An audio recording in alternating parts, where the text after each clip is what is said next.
কি হলো? কি ভাবছেন? আসলে আপনি যেটা ভাবছেন সেটা আমাকে বলতে পারছেন। তুমি তোমার বাবা মার কাছে ফিরে যাও না প্লিজ। ঠিক আছে, যাচ্ছি তো। শুনুন, আপনার মনের মধ্যে যেটা চলছে সেটা আমাকে বলে দিন, বাকিটা আমি সামলে নেবো। আপনাকে এত টেনশন করতে হবে না। আমি খুব তাড়াতাড়ি বড় হয়ে যাব, যাতে সব দায়িত্ব নিতে পারি। বিশ্বাস করুন। একটা জিনিস বুঝতে পারছো, তুমি যত তাড়াতাড়ি বড় হবে ঠিক ততটা তাড়াতাড়ি আমি বুড়ো হব। হ্যাঁ,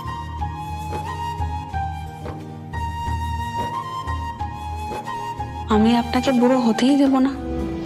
সব সময় শক্ত গতি আঁকলে রাখবো আপনাকে। তুমি যেটা শুনতে চাও আমি সেটা কি করে মুখ ফুটে তোমাকে বলবো, যখন নিজেকেই বলার সাহস করতে পারছি না, সেখানে তোমাকে